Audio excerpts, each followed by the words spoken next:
यो नेपालको त्यही ताल हो जहाँको आकाश भएर उड्ने चराहरूलाई पनि यो तालले आफूतिर तान्छ। सुन्दा पत्याउनै गाह्रो पर्छ, तर सुदूरपश्चिमको बझाङ जिल्लामा अवस्थित सुरमा सरोवरको सत्य यही हो। समुद्री सतहबाट करिब 4300 मिटरको उचाइमा चाँदी जस्तै टलक्कै टल्किने चाँदै शिखर हिमालको काखमा लुकेको यो ताललाई यहाँका मानिसहरू एउटा अदृश्य र भयानक शक्तिको केन्द्र मान्छन्। स्थानीयहरू भन्छन् यो तालको माथि एउटा यस्तो तान्ने शक्ति छ जसले आफ्नो इलाकाभित्र आउने कुनै पनि जीवित प्राणीलाई छोड्दैन।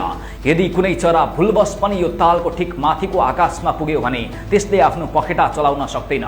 कुनै शक्तिशाली अदृश्य हातले ताने जस्तै यो चरा सिधै फन्को मार्दै पानीको गहिराईमा खस्छ र सदाका लागि हराउँछ। स्थानीय बुढापाकाहरू त अझै डरलाग्दो कुरा सुनाउँछन्। उनीहरूका अनुसार यो ताल केवल चरा तान्ने कुण्ड मात्र होइन, यसको गहिराई आजसम्म कसैले नाप्न सकेको छैन। पुराना दिनहरूमा कतिपय ठूला ठूला डोरी र भारी ढुङ्गाहरू बाँधेर यसको फेद छाम्न खोजे, तर ती डोरीहरू पानीभित्र पुग्ने बित्तिकै गायब भए। उपकरणहरू रहस्यमय रूपमा बिग्रिए। मानव यो तालको पिण्डमा एउटा यस्तो अनौठो संसार छ जसले आफ्नो रहस्य बाहिर ल्याउनै चाहँदैन। बझाङको यो दुर्गम र चिसो भेगमा पुस्तौँदेखि चलिआएको यो डर र कौतूहलताले सुरमा सरोवरलाई नेपालकै सबैभन्दा ठूलो र डरलाग्दो प्राकृतिक रहस्य बनाएको छ, जहाँ पाइला टेक्दा पनि मानिसहरू आज अलिकति डराउने गर्छन्। जब आकाशबाट चरा तानिने वा सरसामानहरू रहस्यमय रूपमा हराउने कुरा आउँछ, तब संसारको ध्यान सिधै एउटा अर्को ठाउँतिर जान्छ। त्यो ठाउँ नेपालमा होइन, 7 समुद्र पारी अटलान्टिक महासागरमा छ, जसलाई मानिसहरू बर्मुडा ट्रायंगल भनेर चिन्छन्।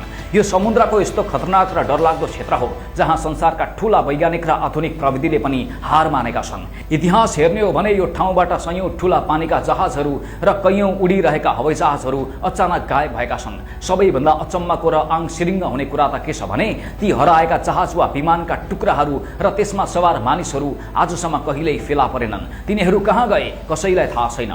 त्यसैले त मानिसहरू भन्छन् यो समुद्रको पिँधमा कुनै भूतिया शक्ति वा अर्कै संसार लुकेको छ जसले आफ्नो माथि आउने हरेक कुरालाई सिधै निलिदिन्छ। वैज्ञानिकहरूले यहाँ चल्ने ठूलो आँधीबेहरी र ग्यासलाई कारण माने पनि आजसम्म बर्मुडा ट्रायंगलले कति जहाज र कति मानिसहरू आफूभित्र लुकायो त्यसको साँचो जवाफ कसैसँग छैन। यो समुद्रको यस्तो भोकोमुख हो जसको नाम सुन्दा मात्रै पनि ठूला ठूला पाइलटहरूको मुटु काम्ने गर्छ। तर दुनियाँले यो बर्मुडा ट्रायंगललाई ब्रान्डिङ गर्यो, तर हाम्रो सुरमा सरोवरको बारेमा कसैलाई बताइएन।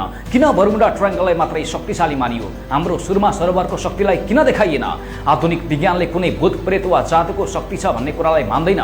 वैज्ञानिकहरूका अनुसार यी दुवै ठाउँका घटनाहरूका पछाडि विशुद्ध प्राकृतिक र भौगोलिक कारणहरू लुकेका छन्। पहिले सुरमा सरोवरको कुरा गरौँ। यो ताल करिब 4300 मिटर जस्तो निकै अग्लो ठाउँमा छ। यति माथि पुगेपछि हावा एकदमै पातलो हुन्छ र अक्सिजनको मात्रा पनि निकै कम हुन्छ। हिमालको फेदी भएकाले यहाँको मौसम सेकेन्डमा बदलिन्छ र चिसो हावा चल्छ। कहिलेकाहीँ हिमालबाट ठोकिएर आएको चिसो हावा भूमरी जस्तै बनेर सिधै तल तालतिर थिचिन्छ। जब साना साना चराहरू यो आकाशमा पुग्छन्, पातलो हावा र कडा चिसोका कारण उनीहरूले पखेटा चलाउनै सक्दैनन् र सन्तुलन गुमाएर सिधै पानीमा खस्छन्। तर एउटा साँचो कुरा के हो भने अहिलेसम्म कुनै पनि वैज्ञानिक वा अनुसन्धान गर्ने टोलीले बझाङको सुरमा सरोवरमा गएर चरा साँच्चै तानिएको हो वा यसको गहिराई नाप्न नसकिने हो भनेर आधिकारिक रूपमा प्रमाण जुटाउनै सकेको छैन। यही हो नेपालको शक्ति। तर विज्ञानले जेसुकै तर्क गरोस्, हावाको चाप वा अक्सिजनको कमीको जतिसुकै हिसाब किताब देखाओस्, तर बझाङका स्थानीय बासिन्दाहरूका लागि यो ठाउँ कुनै प्रयोगशाला होइन। विज्ञानका ठूला ठूला सिद्धान्तहरू सुरमा सरोवरको किनारमा पुगेपछि यहाँको बलियो धार्मिक विश्वासको अगाडि धमिलो बन्छन्।